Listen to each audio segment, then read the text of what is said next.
അസ്സലാമു അലൈക്കും വറഹ്മത്തുള്ളാഹി വബറകാതുഹു. മീറ്റ് മിസ്റ്റർ നൂറെ ഹബീബ് തങ്ങൾ. അദ്ദേഹത്തെക്കുറിച്ച് നമ്മൾ പലപ്പോഴും പല രീതിയിലും പല വീഡിയോസുകളും ചെയ്തിട്ടുണ്ടെങ്കിലും ഇന്ന് ഈ ഒരു വീഡിയോയുമായിട്ട് ഞാൻ വന്നിട്ടുള്ളതിൻ്റെ ഏറ്റവും മെയിനായിട്ടുള്ള ഒരു കാരണം എന്ന് പറയുന്നത് അത് സുഹരി ഉസ്താദ് തന്നെയാണ്. അതെന്തിനാണ് അങ്ങനെ പറഞ്ഞതെന്ന് വെച്ചാൽ, ഇപ്പോൾ ഞാൻ ഇവിടെ ഒരു സുഹരി ഉസ്താദിൻ്റെ ഒരു വീഡിയോ ആദ്യം പ്ലേ ചെയ്ത് കേൾപ്പിച്ചു തരാം. ആദ്യം അതൊന്ന് കണ്ടു നോക്കൂ, അതിനുശേഷം നമുക്ക് ഇൻഷാ അല്ലാഹ് സംസാരിക്കാം.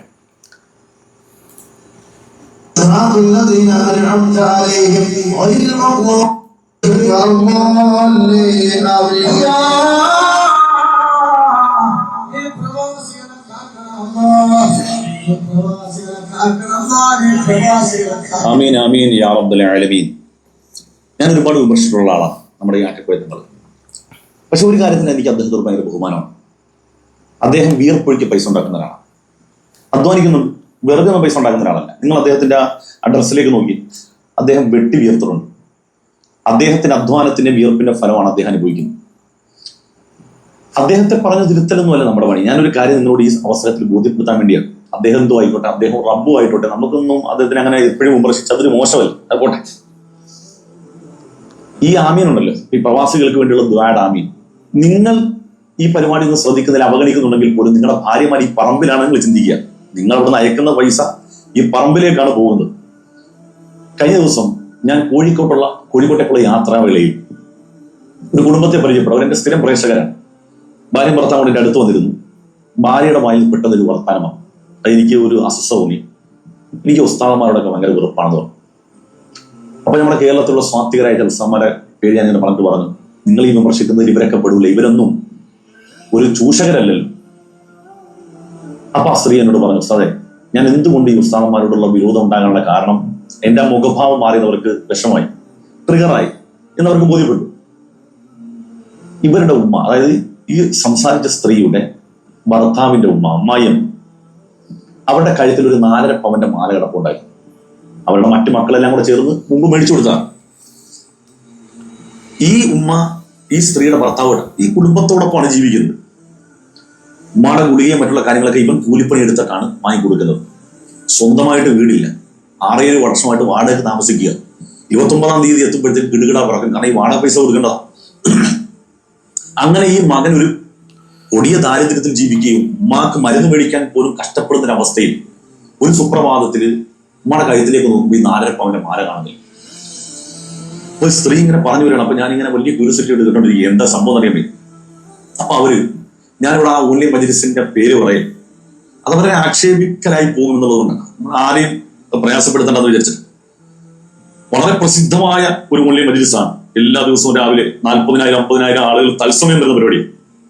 ഈ ഉമ്മ അതിനെ കൂലി കൊടുത്തു. അള്ളാഹു ഉമ്മാക്ക് പ്രതിഫലം കൊടുക്കട്ടെ. നമ്മൾ കൊടുത്തതുകൊണ്ട് കൂലി കിട്ടത്തില്ല എന്നുള്ള അഭിപ്രായം എനിക്കില്ല. പക്ഷേ സ്വന്തം മകൻ ഇത്രയും കൊടിയ ദാരിദ്ര്യത്തിൽ കിടക്കുമ്പോൾ ആ മകന്റെ പ്രശ്നങ്ങൾ പരിഹരിക്കലല്ലേ കുറച്ചുകൂടി റബ്ബിന് തൃപ്തിയുള്ള കാര്യം. നിങ്ങളൊന്ന് ആലോചിച്ച് നോക്ക്. ഇങ്ങനെ പല ആളുകളും പ്രവാസ ലോകത്തു നിന്ന് അയച്ചു കൊടുക്കുന്ന പൈസ അവരുടെ ഭാര്യമാർ ഇത്തരം പരിപാടികൾ കൊണ്ട് ചെലവഴിക്കുന്നു. നമ്മൾ ചിന്തിക്കേണ്ടത്, നമ്മുടെ തൊട്ടടുത്ത് എത്രയോ വളരെ പരാധീനത അനുഭവിക്കുന്ന അത് നിരാലംബരായ മനുഷ്യരുണ്ടെന്നറിയാം. ഞാനിപ്പോ സ്ഥിരം ഇപ്പൊ നമ്മുടെ പള്ളിയിൽ നിങ്ങൾക്കറിയാം, ഞാനിപ്പോ ഈ സമീപകാലത്തായിട്ട് ഈ ചാരിറ്റി ഒക്കെ ചെയ്യുന്നതുകൊണ്ട് പറയാം, നമ്മുടെ അടുത്ത് വരുന്ന ഓരോ കേസുകളും അവരുടെ പ്രശ്നങ്ങളെ കുറിച്ച് കേൾക്കുന്ന സമയത്ത് നമുക്ക് സത്യം പറഞ്ഞാൽ എന്താ പറയുക, എന്ത് മറുപടി പറയണമെന്ന് അറിയാമോ? നിസ്സംഗരായി നമ്മളിങ്ങനെ ഒന്നും ചെയ്യാൻ കഴിയുന്നില്ലല്ലോ. നമ്മൾ ചെറിയ ശമ്പളത്തിലേക്ക് ജോലി ചെയ്യുന്ന ആളുകളല്ലേ. ആരെങ്കിലും കയ്യിൽ നിന്നൊക്കെ ഇങ്ങനെ വിളിച്ചിട്ട് ഇങ്ങനെ ആണ്, വളരെ പ്രയാസമാണ്, 3 പെൺമക്കളാണ്, വീടില്ല, രോഗമാണ് എന്നൊക്കെ അവരുടെയൊക്കെ പറയുമ്പോൾ അവർക്കുണ്ടാകുന്ന ആ ഒരു സങ്കടം അല്ലെങ്കിൽ സഹാനുഭൂതി കൊണ്ട് അവരെന്തെങ്കിലും അയച്ചു വരുമ്പോൾ അവർക്ക് കൊടുക്കലാണ് സാധാരണ. ഞാൻ ഇന്നലെ ഒരു വീഡിയോ നിങ്ങൾ കേട്ടു, നിങ്ങൾ കണ്ടു കാണും. ക്യാൻസർ രോഗിയാകുമ്പോൾ എന്റെ മുമ്പിൽ വന്ന ആ സോഫയിലും കിടക്കുകയാണ്, പയ്യ കീമൊക്കെ ചെയ്ത് കൈയൊക്കെ കറുത്തോടെ. ഇങ്ങനെയുള്ള മനുഷ്യരെ സഹായിക്കടാ. അള്ളാഹ്ക്ക് എന്ത് തൃപ്തിയാടാ, നിനക്ക് എന്തെല്ലാം പ്രതിഫലം കിട്ടും. അവർക്ക് കൊടുക്കാൻ ഒരുപാട് പേരുണ്ട്. വിവാഹപ്രായം എത്തിയിട്ട് പണമില്ലാത്തതിന്റെ പേരിൽ അല്ലെങ്കിൽ അങ്ങനെയുള്ള കാര്യങ്ങൾക്ക് ധനമില്ലാത്തതിന്റെ പേരിൽ തലനിറഞ്ഞു നിൽക്കുന്ന പെൺകുട്ടികളുണ്ടല്ലോ. രോഗം കൊണ്ട് വിഷമിച്ച് ഒരു നേരത്തെ ഗുളികൾക്ക് മരുന്നിനും വകയില്ലാത്തവർക്ക് അവർക്കൊക്കെ കൂടി റബ്ബിനാവുന്ന കൂലി കിട്ടും.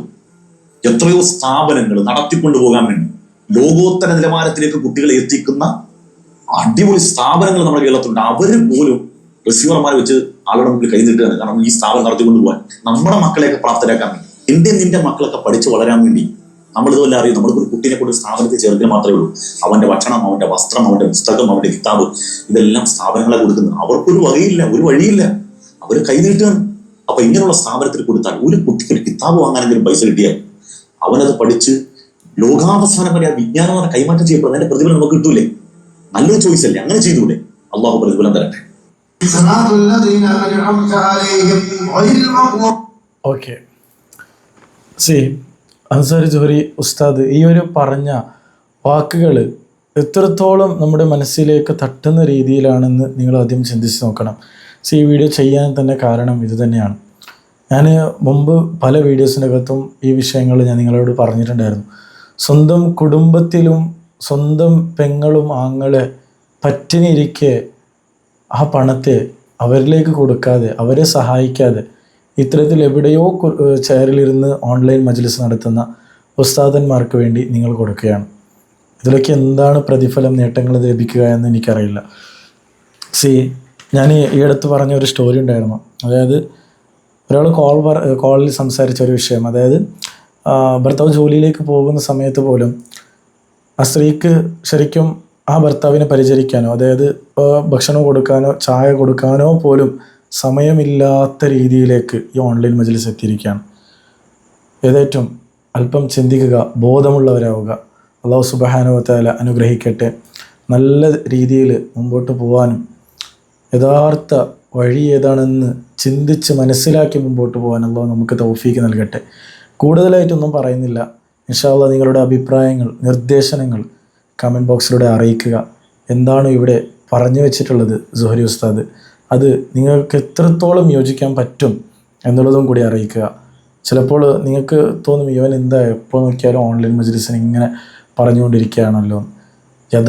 യാഥാർത്ഥ്യമാണ് ഇവിടെ പറഞ്ഞുകൊണ്ടിരിക്കുന്നത്, അല്ലാതെ ഒരിക്കലും കള്ളത്തരം പറഞ്ഞല്ല ഇവിടെ വീഡിയോ ചെയ്തുകൊണ്ടിരിക്കുന്നത് എന്ന് നിങ്ങൾ മനസ്സിലാക്കുക.